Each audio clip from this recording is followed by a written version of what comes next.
What was the craziest way you exposed your greedy boss? My first week as a bank teller, I was counting bills in my drawer when I heard, "Everyone on the ground now!" 3 men in ski masks stormed through the entrance, guns drawn. Everyone dropped to the ground instantly, shaking. The lead robber walked to the counter and pointed his firearm at my pregnant coworker, Sam. "Fill the bags now." She sobbed and reached for the cash drawer. That's when my manager, Mr. Ed Harris, suddenly burst out of his office. "Stop right there, Sam," he yelled. We all froze. Even the robbers looked confused. "If any of you hand over a single dollar, you're fired. All of you." I stared at him. "Sir, they have guns. And I have the authority to terminate your employment. Touch that money, and you're done." He crossed his arms like he was disciplining a child, not standing 15 feet from 3 loaded AK-47s. The lead robber laughed. "Is this guy serious?" "Mr. Harris glared. "If they walk out here with a single dollar, you're all fired." The robbers weren't laughing anymore. "Old man, you want people to die today?" the lead one said.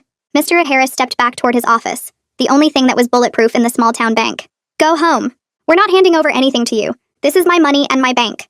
Sam looked at me with pure terror in her eyes. A woman near the entrance started crying. Her little boy clutched her leg. The second robber walked over to them. "Maybe this'll change your mind." He grabbed the woman by her hair and pressed the gun against her temple. She screamed. Her son started wailing. "Mom! Mom! Do it! What do I care? There will always be more customers," he shouted from behind his office door. I couldn't believe what I was hearing. An elderly man tried to stand up and protect the mother, but the robber just shoved him back down. The old man's head hit the marble floor hard with a sound that made everyone gasp. "Last chance," the lead robber said. "Fill the bags or people start dying." He pointed the gun to the crying boy. "Don't you dare!" Mr. Harris screamed. "I'm warning all of you!" The robber pulled back the safety on his gun. The sound echoed in the room. "Wait!" I yelled, standing up with both of my hands raised in the air. My chest pounded hard against my chest. "I'll give you everything. Just let everyone go." The robber howled. "Now we're talking." I took a deep breath and opened up the first register, quickly filling the first bag with cash while our manager screamed in his office. I quickly moved over to the second register, the one that had been assigned to me, and started emptying it out into the bag when my eyes finally found the emergency button near the third register. I glanced at the lead robber nervously, who only told me to hurry it up. When I got to the third register, Mr. Ed Harris yelled, "I see you! Don't you dare press that button, not while they have all my money." My eyes widened, realizing he had thrown us all under the bus. I quickly pressed the alarm button while the robber pointed the gun at my head. "You're fired!" Mr. Harris shrieked from his office. The lead robber's face went red under the ski mask. "What did you just do?" I kept my hands raised, trembling. "Nothing. I didn't do anything." But my voice cracked. He knew. He pressed the gun harder against my forehead. That's when we heard the sirens. His eyes went wide. "She hit the alarm! Grab everything and go!" They started shoving bills into bags frantically, sweeping entire stacks off the counter. Mr. Harris was still screaming about terminations and lawsuits when police cars screeched into the parking lot. The robbers bolted for the back exit, but officers were already pouring in from both sides. "Everyone stay down! Hands where we can see them!" The robbers dropped their bags and hit the floor. That's when Mr. Harris stormed out of his office. "Officer, I need to report an employee who directly violated my orders and put everyone in danger." Every person in the room stared at him. The officer's expression hardened. "Violated your orders?" Mr. Harris straightened his tie like he was about to give a performance review. "I specifically instructed her not to hand over any of the money or trigger alarms. She escalated a manageable situation into a crisis and almost let the robbers get away." "Liar!" the little boy screamed out. "You told them you don't care if my mom got hurt." Other customers started talking all at once, telling officers what he'd said, what he'd done. The lead detective walked over, having heard everything. "Sir, you ordered your employees not to call for help during an armed robbery?" Mr. Harris puffed up his chest. "I was protecting bank assets and following proper loss prevention protocol. These situations resolve themselves if you don't provoke." "Ma'am, did Mr. Harris order you not to call for help?" The officer cut him off and turned to me. I looked at the officer, then back at Mr. Harris, whose face was suddenly pale as realized he was now in hot water. "Help me or you're fired," Mr. Harris was mouthing to me. I looked straight at the officer and my voice came out shaky but clear. "Yes, sir. Mr. Harris told us not to give them any money or press the alarm. He said we'd all be fired if we did." The robber had his gun pointed at that little boy's head, and Mr. Harris still said not to help. The officer wrote everything down while Mr. Harris's face turned bright red across the room. "That's a lie!" Mr. Harris shouted, his voice getting louder with each word. She panicked and made terrible choices under pressure. I was trying to protect everyone by not escalating the situation. "She's covering up her own poor judgment." The detective held up his hand toward Mr. Harris without even looking at him. "Sir, you'll get your turn to speak. Ma'am, please continue your statement without interruption." I opened my mouth to keep talking, but Sam stood up from where she'd been sitting on the floor. Her hands were shaking as she touched her pregnant belly. "Everything she said is true. I heard it all too."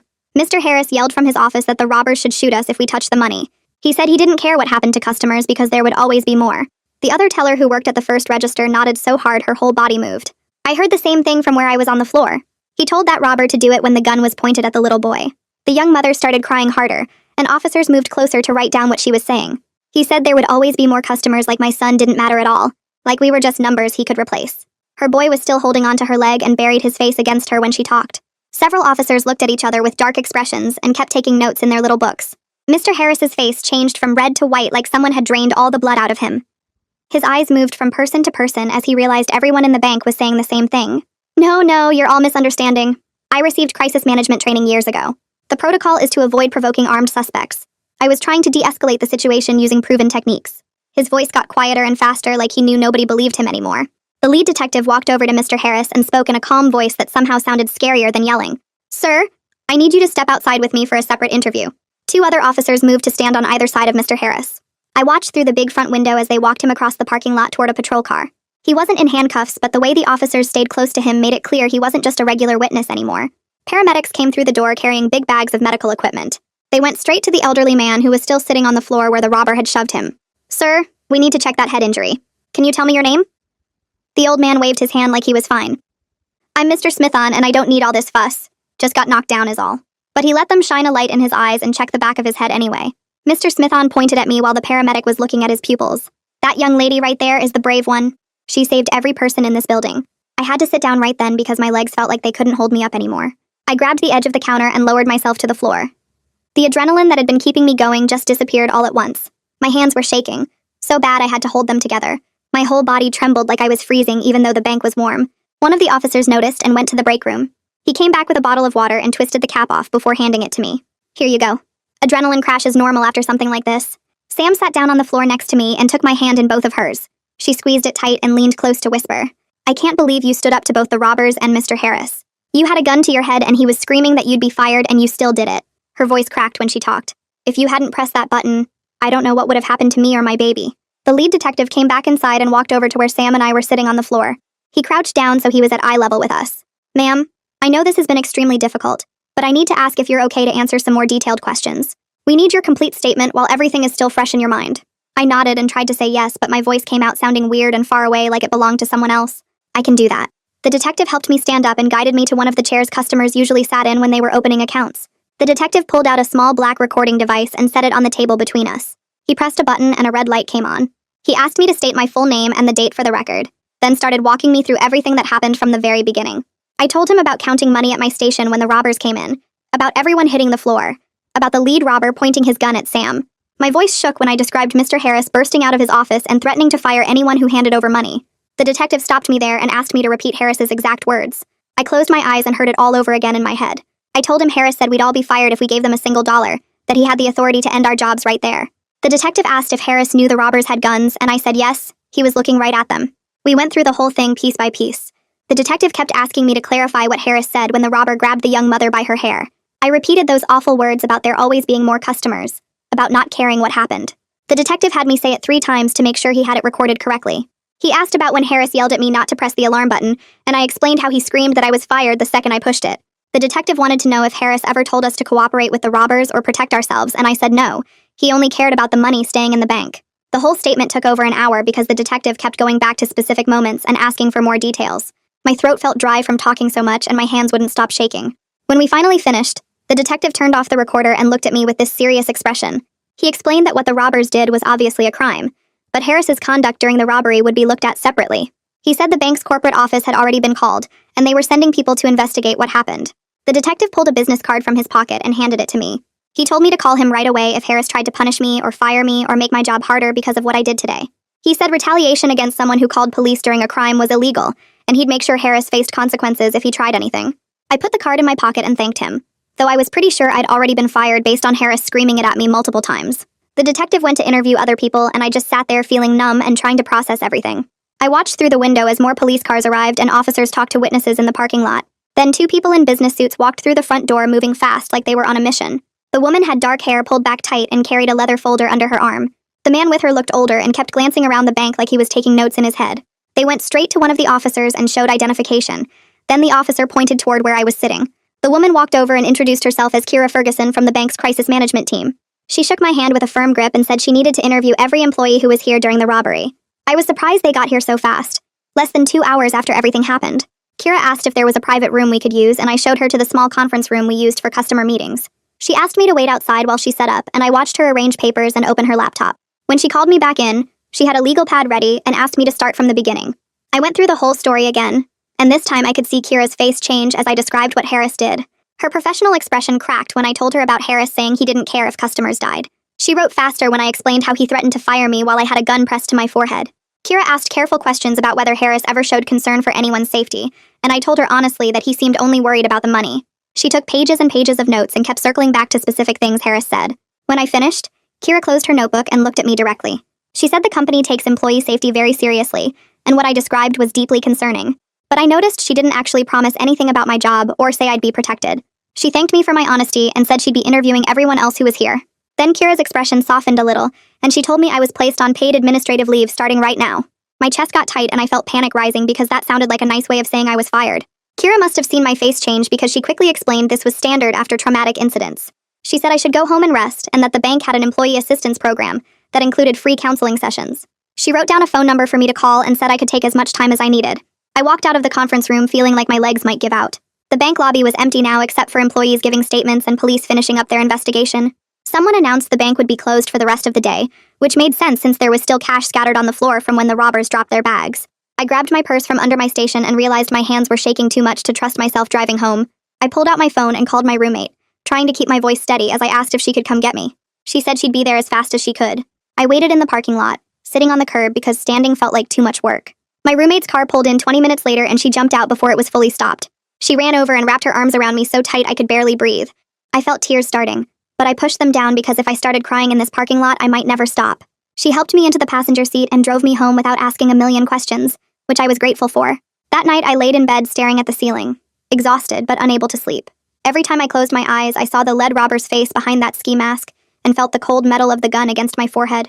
I heard Harris screaming that I was fired, over and over like a recording stuck on repeat. Around midnight, I gave up and went to the living room where my roommate was still awake. She took one look at me and pulled up Netflix without saying anything. We watched stupid comedy shows until the sun came up, neither of us really laughing, but both of us needing something light and meaningless to focus on.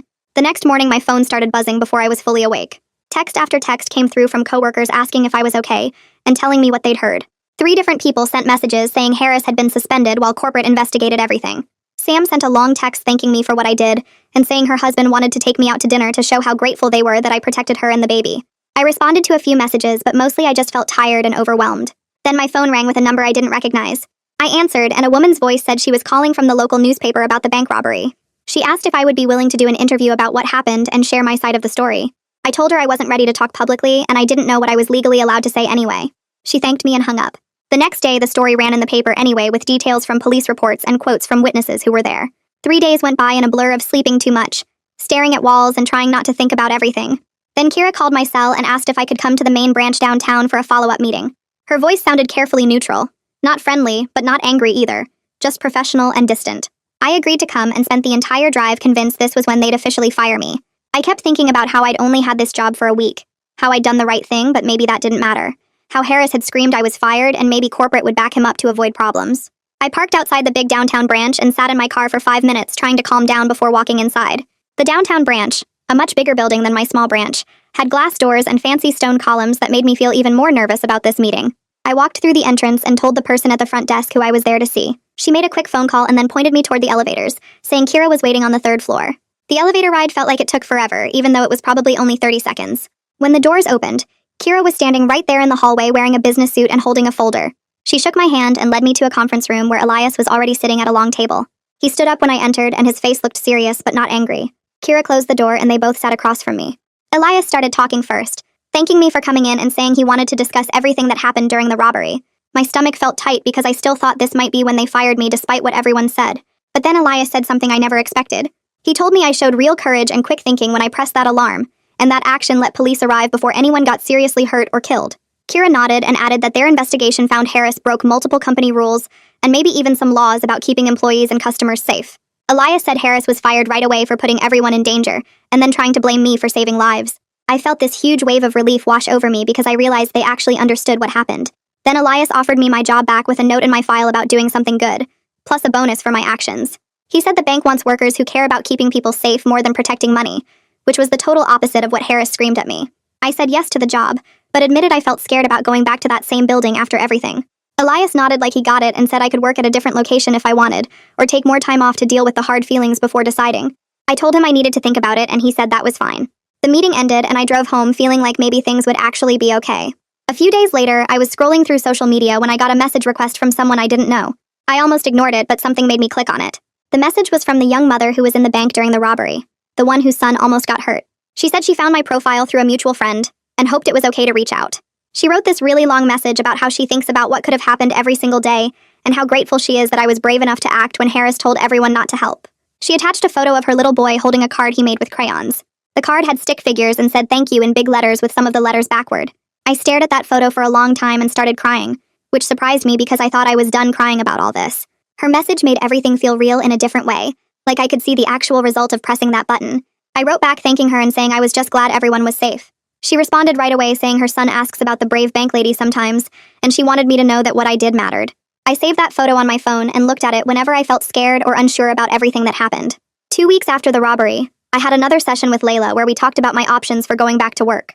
She asked if I'd thought about which branch I wanted to work at, the original one or somewhere new. I told her I kept going back and forth because part of me wanted to avoid that building forever, but another part of me felt like running away would make the fear win. Layla said something that stuck with me. She explained that facing the place where bad things happened can actually help with healing sometimes, like proving to yourself that you can handle being there without falling apart. She also said there's no wrong choice and I should do whatever feels right for me. I thought about it for a few more days and finally decided I wanted to go back to my original branch. I called Kira and told her my decision. She sounded surprised but said she respected my choice and would make sure everything was ready for my return. My roommate thought I was crazy when I told her, but she also said she was proud of me for being tough. My first day back at work felt strange from the moment I walked through the door. Everything looked the same, but also completely different because now I knew what could happen in this normal-looking bank. I kept glancing at the spot near the entrance where the robbers stood, and at the register where I pressed the alarm button. My hands shook a little when I logged into my computer, and I had to take some deep breaths to calm down. Sam came over and gave me a hug, saying she was so happy I came back. She looked more pregnant than before, and I asked how she was feeling. She said the baby was doing good, but she still had nightmares about that day sometimes. Having her there helped because we went through the whole thing together, and she understood without me having to explain.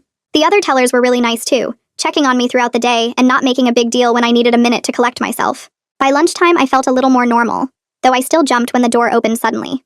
I made it through the whole shift without breaking down, which felt like a small victory. The bank looked different in some important ways when I came back. Kira had mentioned changes, but I didn't realize how many until I saw them. Every single teller station now had a panic button right where we could reach it easily, not just one button at the third register like before. There were new cameras in different spots, and a security guard who walked around during business hours. The biggest change was this thick glass barrier that went up between the teller area and the customer area, with small openings to pass things through. It made the space feel more like a serious bank instead of a small-town place where everyone knew each other. Elias came by personally about a week after I returned to show us all the new safety rules and answer questions. He walked around pointing out each change and explaining why they made it. He also said every employee had to go through training about what to do during robberies, and the new rule was crystal clear that protecting human lives always came before protecting money. No manager could ever tell us not to help again. Elias looked at me when he said that part, and I felt this mix of sad and relieved. Sad that it took something so scary to make these changes happen, but relieved that maybe the next person wouldn't have to choose between their job and doing the right thing. During my next session with Layla, I finally admitted something I'd been holding inside. I told her I was really mad at Harris for putting everyone in danger and then trying to make it all my fault when I saved lives. The anger surprised me because I thought I was just scared and shaken up, but underneath all that was this burning feeling about how wrong he was. Layla listened and then asked me to talk more about the anger, like where I felt it in my body and what made it stronger. I explained that every time I remembered him screaming from his safe office while that gun was against my head, I wanted to scream back at him. Every time I thought about him trying to get me fired for pressing the alarm, I felt this heat in my chest. Layla nodded and said anger was a totally normal response to what happened. She helped me see that being mad at Harris didn't make me a bad person. It made me human. She also said something that really helped. She explained that Harris's actions showed who he was as a person, not anything about my worth or value. His choices to care more about money than people, his choice to hide in his office, his choice to blame me afterward, those all reflected his character and had nothing to do with me being wrong. We worked on ways to process the anger without letting it take over my life, like writing down my feelings or talking about them instead of pushing them away. 3 weeks after the robbery, my phone rang with Harvey's number on the screen. I answered and he got straight to the point. He said the bank's insurance company wanted to offer me a settlement for the hard experience I went through because of Harris's actions.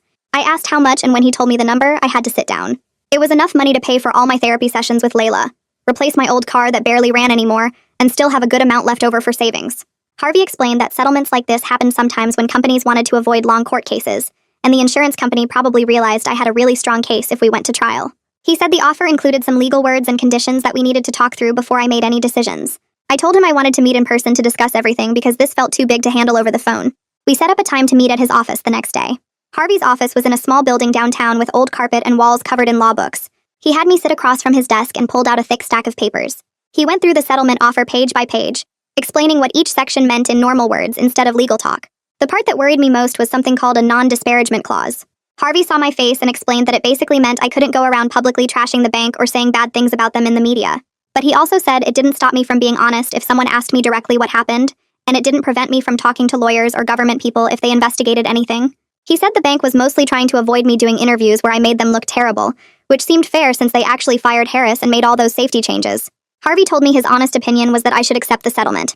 He explained that if we went to court instead, it could take years and cost a lot in legal fees. Plus, there was no promise we'd win or get more money than this offer. He said sometimes the smart choice was taking a good settlement and moving on instead of spending years fighting. I asked if I could think about it for a few days, and he said absolutely. This was a big decision, and I should take my time. I talked to Layla about the settlement during our next session. She asked how I felt about accepting it, and I admitted I wasn't sure. Part of me wanted to fight and make sure everyone knew exactly what Harris did, but another part of me just wanted to move forward and stop thinking about that day all the time. Layla asked what would help me heal more, spending years in court battles or accepting the money and focusing on my recovery. When she put it that way, the answer felt more clear. That night, I also talked to my roommate about it while we ate pizza on the couch. She said the money could change my life in real ways, like finally having savings and not worrying about my car breaking down. She also pointed out that I already got some justice because Harris was fired and the bank changed their rules. Going to court wouldn't bring back the time or undo the trauma. After talking it through with both of them, I called Harvey and said I wanted to accept the settlement. He said he'd negotiate a few small changes to make the agreement better, then send me the final version to sign. 3 weeks after the robbery happened, I sat in Harvey's office and signed my name on all the papers. My hand shook a little, but I got through it. Harvey shook my hand and said I made a smart choice. Walking out of his office, I felt this weird mix of relief and sadness, like I was closing a door on something awful, but also saying goodbye to the idea of perfect justice. The settlement money hit my bank account a week later, and seeing that number made everything feel unreal. I'd never had that much money at once in my entire life. For the first few days, I barely told anyone because I didn't want people treating me different, or thinking I somehow won the lottery from getting traumatized. My roommate knew, obviously, and Layla knew because we talked about it in therapy. But I kept it quiet at work and with most friends. The money helped in practical ways right away. I paid Layla's therapy bills without worrying about the cost. I went to a car dealership and bought a reliable used car that actually started every time without weird noises. I put a big chunk in savings, so I'd have something to fall back on if things went wrong. But having the money also felt complicated because it came from the worst day of my life. Sometimes I looked at my new car or my savings account and felt grateful, then immediately felt guilty for feeling grateful about anything connected to that robbery. Layla helped me work through those mixed-up feelings, explaining that accepting good things that came from bad situations didn't mean I was glad the bad thing happened. The financial security did help reduce my stress, though, which made the healing process a little easier. I didn't have to worry about making rent or affording therapy, or my car breaking down on top of everything else. About a month after I came back to work, Mr. Smithen walked into the bank carrying a plastic container. I recognized him right away as the older man who tried to protect the young mother and got shoved down. He walked straight to my station and smiled. He said he'd been meaning to stop by and thank me in person for what I did that day. He put the container on the counter and said his wife made cookies because they wanted to show how grateful they were. I felt my eyes get watery but managed not to cry. Mr. Smithen said he recovered totally from hitting his head, and the doctors cleared him without any lasting problems. He also said something that stuck with me. He told me my courage that day inspired him, made him think about what really matters and how regular people can do brave things when it counts. We talked for a few more minutes and he asked how I was doing. I told him honestly that some days were harder than others, but I was working on it. He nodded like he understood and said healing takes time. Before he left, he made me promise to enjoy the cookies and said his wife would want to know I liked them. After he walked out, I opened the container and saw chocolate chip cookies that smelled amazing. I shared them with Sam and the other tellers during our break, and somehow eating those cookies made me feel a little more connected to something good that came out of everything bad. A few days later, Sam asked if we could talk during our lunch break. We walked to the small break room in the back and she closed the door behind us. She looked tired and her hands were shaking a little as she sat down across from me. She told me she was taking her maternity leave earlier than she'd planned because the stress from the robbery was affecting her pregnancy. Her doctor said her blood pressure was too high and she needed to rest more. I felt my chest get tight because I knew the robbery caused this. She must have seen it on my face because she reached across the table and grabbed my hand. She said she was grateful I was there that day, and that I saved her and her baby. She told me not to blame myself for any of this, because Harris was the one who put everyone in danger. We hugged before she left, and I promised to visit her once the baby came. Watching her walk out of the bank that afternoon made me realize how many people were still dealing with what happened, even though the robbers were gone. 3 weeks later, I got a phone call from someone at the prosecutor's office. She introduced herself and explained that one of the robbers took a plea deal to reduce his sentence. Part of his deal included giving testimony about what happened during the robbery. She said his lawyer told them about Harris's behavior and how it made everything more dangerous. The prosecutor wanted me to know that this testimony might be used if they decided to file any criminal charges against Harris for what he did. She asked if I'd be willing to talk to them about it, and I said yes without thinking too hard about it. After I hung up, I sat there staring at my phone for a while, trying to process what she'd just told me. The idea that Harris might actually face criminal charges felt both scary and right at the same time. A month after the robbery happened, I got another call from the district attorney's office. A different person this time who sounded more official and serious. He told me they were reviewing whether Harris's actions during the robbery counted as criminal negligence or reckless endangerment. He explained that ordering employees not to call for help while people were being threatened with guns might be against the law. He asked if I would be willing to testify if they decided to file charges. I told him I would testify without any hesitation. He thanked me and said they'd let me know what they decided to do. After that call, I felt weird for the rest of the day. Part of me wanted Harris to face consequences, but another part of me didn't want to relive everything in a courtroom. My next session with Layla focused on working through my mixed-up feelings about potentially testifying. I told her I was scared about being in front of a courtroom with everyone watching me. I worried about having to describe the gun against my head, and Harris screaming while people were in danger. Layla helped me understand that these fears were normal, and that we could prepare for the possibility together. She taught me some techniques for staying calm when talking about hard things. She also reminded me that testifying would be about telling the truth, not about getting revenge or being a hero. We spent the whole session just talking through different scenarios and how I might handle them. By the end, I felt a little better, but still nervous about what might happen. 2 weeks after that, Elias showed up at the bank during my shift. He asked if I could step into the manager's office for a few minutes. My stomach dropped because I thought maybe something was wrong, but when we sat down, he smiled and told me the bank was promoting me to senior teller with a raise. He said my performance during the robbery showed leadership qualities and good judgment under pressure. He explained that they needed people who could train others and set a good example for how to handle difficult situations. I thanked him and tried not to cry right there in the office. After he left, I felt proud, but also like I didn't deserve it since I was so new to banking. The imposter syndrome hit me hard, and I kept thinking about how I'd only been working there a few weeks when everything happened. The promotion came with new responsibilities, including training new employees. My first training session was about safety protocols and what to do during emergencies. I felt nervous standing in front of 3 new hires trying to explain procedures I'd barely learned myself. But when I started sharing what happened during the robbery and how important it was to prioritize human safety over money, something shifted. Talking about my experience in this controlled way where I could help other people learn from it made everything feel more purposeful. The new employees asked good questions and seemed to really understand why these protocols mattered. Teaching them gave me a sense that my worst day could actually help protect other people in the future. After that first training session, I felt lighter somehow, like I'd turned my trauma into something useful. A mutual friend contacted me saying that Harris's wife wanted to meet with me to apologize for what her husband did. The message was polite and said she understood if I didn't want to, but she hoped I'd consider it. I thought about it for maybe 5 minutes before deciding no. I didn't owe her anything, and meeting her would probably just make me feel worse. Layla had talked about setting boundaries and protecting my healing progress. This felt like an obvious boundary to set. I sent a polite message back declining the meeting but thanking her for reaching out. I felt good about that decision and didn't regret it at all. The district attorney called again about 6 weeks after the robbery. He told me they'd decided not to file criminal charges against Harris. He explained that proving criminal intent versus just really bad judgment was too difficult.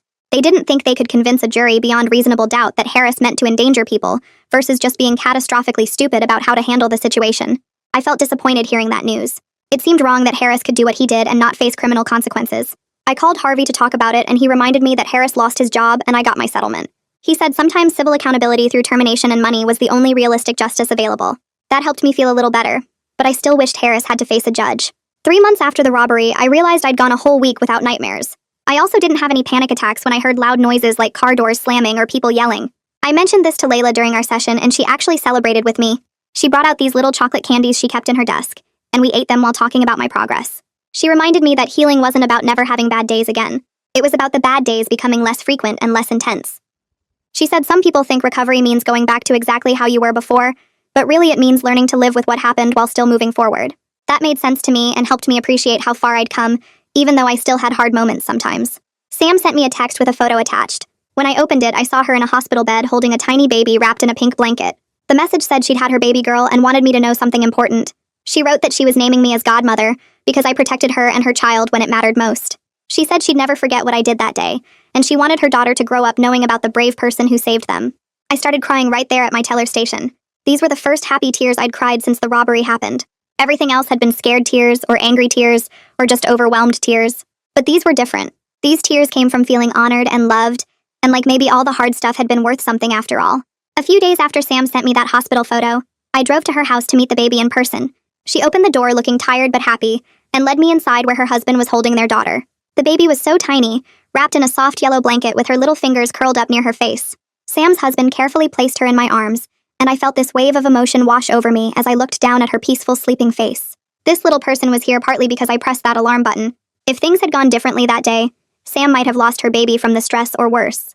Holding her daughter felt like proof that my choice mattered in a real, living way. Sam's husband smiled and said they'd been talking about middle names.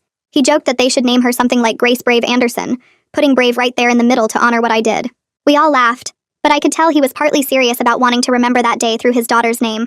I stayed for about an hour, just sitting with them and talking about normal new parent stuff like sleep schedules and feeding times. When I left, I felt this deep sense of peace that I hadn't experienced since before the robbery happened.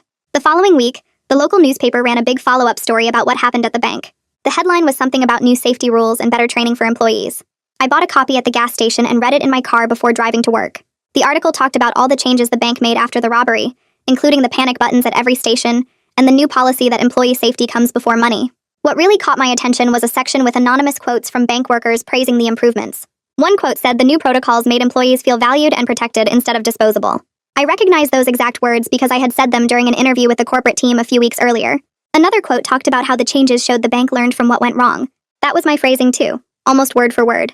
Seeing my own thoughts in print like that, knowing other people were reading them and maybe feeling safer because of the changes, made me feel proud. Something good actually came from that terrible day. The article ended by mentioning that other bank branches in the region were adopting similar safety measures. I folded the newspaper carefully and kept it in my apartment, thinking maybe someday I'd want to remember this part of the story too. Harvey called me about a month later and said he had good news. He asked if I could stop by his office to pick up some final paperwork. When I got there, he handed me a thick envelope and explained that this officially closed my case. Inside was a letter summarizing everything we accomplished together. It listed Harris's firing, my settlement amount, and all the policy changes the bank made. Harvey had written a personal note at the bottom saying that cases like mine, where institutions actually respond the right way and make real changes, are much rarer than they should be. He said most of the time companies fight back and try to protect bad managers, but this bank chose to do the right thing. Reading his summary made me realize how much had actually changed in just a few months. Harris was gone. I had money to cover my therapy and other expenses. The bank fixed its safety problems. Other employees were safer now because of what happened. Harvey shook my hand and told me I should be proud of how I handled everything. He said a lot of people in my situation would have just quit and tried to forget about it, but I stood up for myself and for other workers. After I left his office, I sat in my car for a while just processing everything. This chapter of my life was actually closing in a good way. Around that same time, I started dating someone I met through mutual friends at a barbecue. He was nice and easy to talk to, and we went out a few times before things got more serious. But I kept feeling nervous about when to tell him about the robbery. It was such a big part of my recent life, and I didn't want him to think I was damaged or too intense. After we'd been seeing each other for about 3 weeks, I decided I needed to just tell him the whole story. We were having dinner at a quiet restaurant when I brought it up.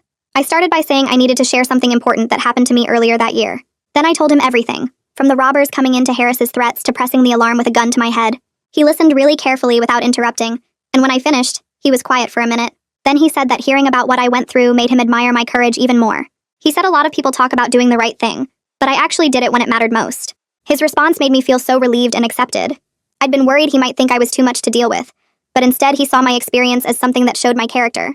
We kept dating after that, and not having to hide this huge part of my life from him made everything feel more real and honest.